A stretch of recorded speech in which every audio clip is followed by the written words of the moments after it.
Welcome back to the second hour of our program. Thom Hartmann here with you. What did Thomas Paine actually say? Now, right now, Glen Becks had on Bob Basso. He's this guy, he's got like 2 million hits on his YouTube video where he dresses up like Tom Paine and pretends that he's Tom Paine, and he goes on these rants. Here's an example of this guy's most recent rant that's getting millions of hits on YouTube that was played by Glen Becks on his TV show on Fox News. Have you become a nation of cowards, America? In the greatest show of arrogance and disdain any Congress ever showed any citizenry, your dysfunctionally elite, self-interested, none-representing representatives passed the largest spending bill in history without reading it, and you did nothing. And so Thomas Paine is flipped out about spending. The biggest traitors among you hold elective office. Only when they feel the almighty wrath of we the people, marching in the streets from California to New York, shouting we're mad as hell and we want our country back, will they get the message they work for you.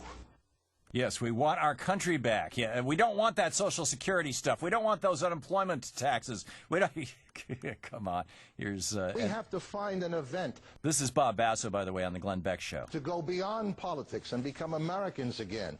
And this tea bag, symbolic of the original Boston Tea Party, is becoming the symbol in America of protest. How dare you, my government, pass the largest spending bill in history, and you don't ask me, the American citizen, for my input. Okay, so let's find out what Thomas Paine actually would have said by asking, instead of a guy who is, according to his biography, popular as a speaker on cruise ships, Bob Basso, and now popular on Fox News, instead of asking him, let's actually ask a real historian. The Ben and Joyce Rosenberg Professor of Social Change and Development, the Director of the Center for History and Social Change at the University of Wisconsin at Green Bay, and the author of one of the best books on the era of the Revolutionary Era and the founding of this country. The title of the book, Thomas Paine and the Promise of America. The biographer of Thomas Paine, Professor Harvey Kaye. Harvey Kaye, welcome to the show. Thank you, Tom. It's great to hear your voice again. It's great to have you back with us, Harvey. And by the way, your book, of course, is available at all the usual suspects, all the online sites, and in any bookstore. And if you can't get it in a bookstore, demand that they order not only a copy for you, but 5 more for their shelves. Thomas Paine and the Promise of America is the book. Okay, would Thomas Paine be out there with the right-wingers right now protesting, quote, big government, end quote? Absolutely not. You know, for 200 years, right-wingers did everything in their power to suppress Paine's memory. And the only reason that conservatives even began to talk about Thomas Paine was that Ronald Reagan, who spent so many years in politics as a New Deal Democrat, realized full well that American working people and the American middle class had never lost its affection for the kinds of arguments that Thomas Paine made regarding freedom, regarding equality, regarding democracy, and regarding the possibility that not only might Americans rule themselves more effectively than some foreign power and then some elite, but also that they might then create, and I think you mentioned it in the introduction, programs like Social Security, which he wrote about in Rights of Man, programs which we have yet to even institute, Paine wrote about, regarding taxing the rich in order to provide grants to young people that they might gain an education, that they might set up a business, or they might buy land to farm. I mean, Thomas Paine was a radical Democrat and a social Democrat. And the last thing he would have done was lined up with the likes of Glen Becks and this Bob Basso, who seemed to want to hand over even more power to the powers that be in the American corporate world.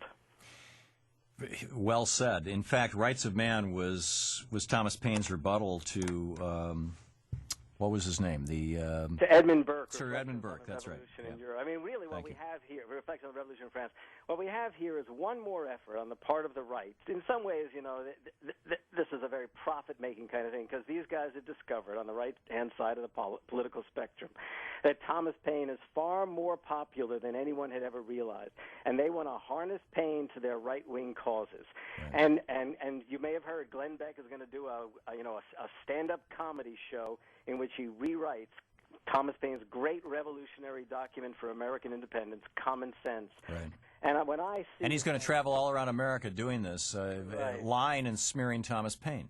Right, and indeed, you know, the only only thing, but we on the progressive side of the spectrum should not get angry. We ourselves should lay claim to Thomas Paine and start challenging our representatives. I mean, Obama picked up on that populist spirit. He won by appealing to American sense that, yes, we can, and we should believe that change is really possible.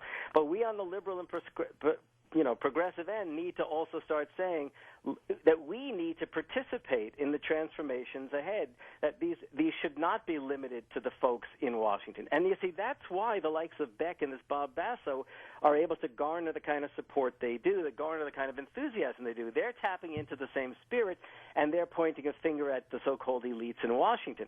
Well, indeed, let's figure out not only how to address the challenges we face from above, but let's involve young people. My students want to know how they can become involved in bringing about the transformations Americans need regarding freedom, equality, and democracy. So I'm not saying it's just a matter of defending Paine's reputation.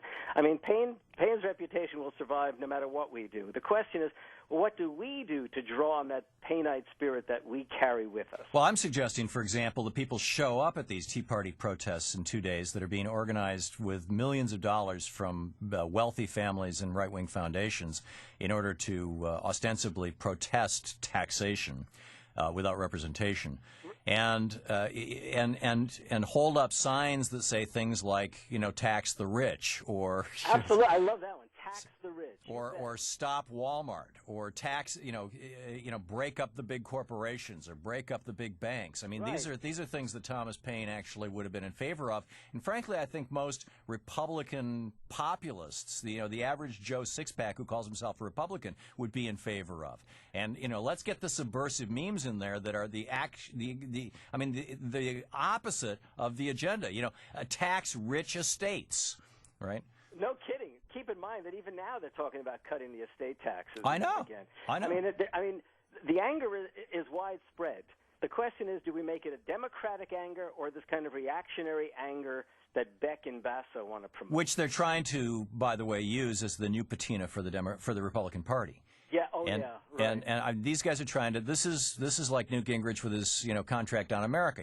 They're trying to reinvent the party in a way that is capturing the populist furor and that swept Obama to office. And I think it's time for us to take it back. Let's just since you, Professor Harvey Kaye, author of Thomas Paine, The Promise of America and The Promise of America, you are probably the preeminent scholar about Thomas Paine in the United States and the author of the best biography of him that's ever been written, Thomas Paine and The Promise of America. Give me a quick list of the things that if a conservative, God forbid, were to actually pick up a copy of The Rights of Man, Thomas Paine's arguably best book, the actual policy prescriptions that Thomas Paine wrote in that book, the things that he suggested should be done in America. Well, he talked about getting rid of the aristocracy, which today we can talk of in terms of the corporate aristocracy. He talked about taking the wealth that would be saved by doing that and turning it over to creating a reasonable employment system, to creating Social Security. He went on in Agrarian Justice to talk about actually creating a fund. We could call it a national fund, which would give stakes, S-T-A-K-E-S, to young people to keep them inside the system, to prevent poverty, and enable them to become productive and active citizens. I mean, you tell me when the Republicans would ever want to buy into Social Security, taxing the rich, and affording young people a chance to get an education without having to go into huge debt to do so.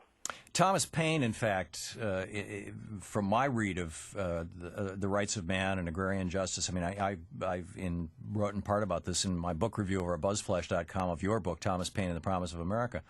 Thomas Paine laid out what Franklin Roosevelt did in the New Deal, although Thomas Paine was even more radical than Franklin Roosevelt. Right. No, in fact, it's interesting also to consider that after Thomas Jefferson, the only American president to finally talk about Thomas Paine was Franklin Roosevelt and his wife Eleanor Roosevelt. Right. And if we look at what happened during the New Deal, we can see this kind of the very interesting sort of transformation of America along Paineite principles. But it wasn't only because Roosevelt did it.